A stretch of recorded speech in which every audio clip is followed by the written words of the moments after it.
Hi எல்லாருக்கும் வணக்கங்க. Welcome to Edumatics plus. இன்றைக்கி நம்ம சேனலில் தமிழக அரசினுடைய மிக முக்கியமான ஒரு திட்டத்தை பற்றி தான் பார்க்க போகிறோம்.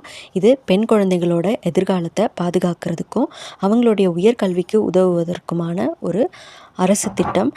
அரசு 50,000 வரை வைப்புத்தொகை, அதாவது பெண் குழந்தைகளுடைய கல்விக்காகவும் திருமணத்திற்காகவும் 50,000 ரூபாய் தமிழக அரசே டெபாசிட் செய்கிறாங்க.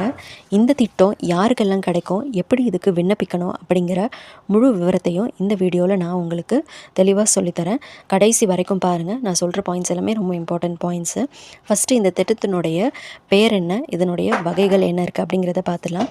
இந்த திட்டத்தோட பேர் என்னென்னா, முதலமைச்சரின் பெண் குழந்தை பாதுகாப்பு திட்டம், CM girl child protection scheme. இதுலேயே பார்த்திங்கன்னா நமக்கு 2 ஆப்ஷன் இருக்குது, 2 திட்டம் இருக்குன்னே சொல்லலாம். உங்கள் குடும்பத்தில் ஒரே ஒரு பெண் குழந்தை மட்டும் இருந்தாங்கன்னா அந்த பாப்பாவோட பேரில் 50,000 டெபாசிட் செஞ்சுருவாங்க. சப்போஸ் உங்கள் குடும்பத்தில் 2 பாப்பாக்கள் இருக்காங்க அப்படின்னா ஒவ்வொரு குழந்தைக்கும் 25,000 அப்படின்னு சொல்லி மொத்தமாக 50,000 டெபாசிட் பண்ணுவாங்க. இதுக்கு விண்ணப்பிக்கிறதுக்கு என்னென்ன தகுதிகள் இருக்குது அப்படின்னு சொல்லி பார்த்தீங்கன்னா, ஃபஸ்ட்டு குழந்தைகளுடைய எண்ணிக்கை தான் பார்ப்பாங்க. குடும்பத்தில் ஆண் குழந்தை இருக்கவே கூடாது, 1 இல்லை 2 பெண் குழந்தைகள் மட்டும்தான் இருக்கணும். அதே போல் குடும்பத்தோடைய வருமானம்னு பார்க்குறப்ப 72,000க்கு அதிகமாக இருக்கக்கூடாது, 72,000க்குள்ளே தான் இருக்கணும். குழந்தையோடைய வயது வரம்போ இதெல்லாம் முக்கியமாக பார்ப்பாங்க. இப்போ குழந்தை பிறந்து 3 வயசு ஆகிறதுக்குள்ளே நீங்கள் இதுக்கு விண்ணப்பிச்சிடணும். அதாவது குழந்தையாக இருந்தால் அந்த 3 வயசுக்குள்ளே விண்ணப்பிச்சிடணும். 2வது குழந்தையும் உங்களுக்கு பெண் குழந்தை அப்படின்னா அந்த 2வது குழந்தைக்கு 3 வயசு ஆகிறதுக்குள்ளே நீங்கள் இதை விண்ணப்பிச்சிடணும். அடுத்தது குடும்ப கட்டுப்பாடு. நிச்சயமாக பெற்றோர் குடும்ப கட்டுப்பாடு செஞ்சுருக்கணும். 35 வயதுக்குள்ளே குடும்ப கட்டுப்பாடு செஞ்சுருக்கணும். இது ரொம்ப முக்கியமான நிபந்தனை. என்னென்ன ஆவணங்கள் தேவைப்படும் அப்படின்னு சொல்லி பார்த்தீங்கன்னா, குழந்தையுடைய பிறப்பு சான்றிதழ், பர்த் சர்டிஃபிகேட் வேணும். பெற்றோருடைய ஆதார் கார்டு, அவங்களுடைய ரேஷன் கார்டு, அப்புறம் வருமான சான்றிதழ், குடும்ப கட்டுப்பாடு செய்ததற்கான மருத்துவ சான்றிதழ் வேணும். ஆண் குழந்தை இல்லை அப்படிங்கிறதுக்கான அந்த சான்றிதழ், ஆண் வாரிசு இல்லை என்ற சான்றிதழ் வேணும்.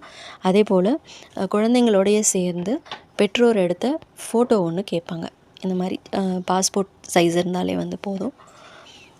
அம்மா அப்பா 2 பெண் குழந்தை இருக்கிற மாதிரியான ஃபோட்டோ.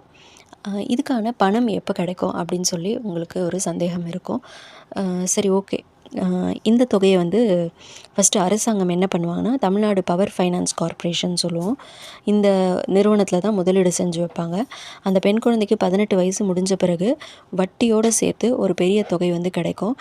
இதை அந்த பெண்ணோட படிப்புக்கோ இல்லை திருமணத்துக்கோ பயன்படுத்திக்கலாம்.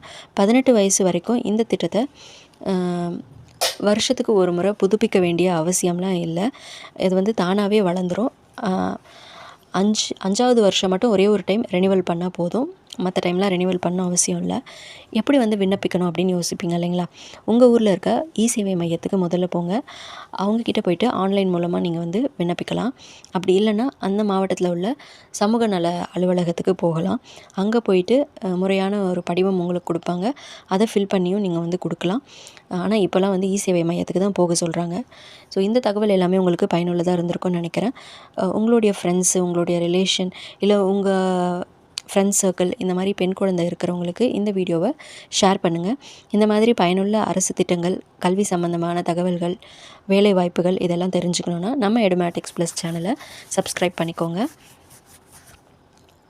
இதே மாதிரி மத்திய அரசும் 50,000 கொடுக்குறாங்க அப்படின்னு சொல்லி நிறைய பேர் சொல்லியிருந்தாங்க. ஆனால் தமிழ்நாடு அரசு மட்டும்தான் நம்மளுக்கு தராங்க, மத்திய அரசு தரலை. மத்திய அரசில் அந்த மாதிரி எந்த திட்டமும் இல்லை.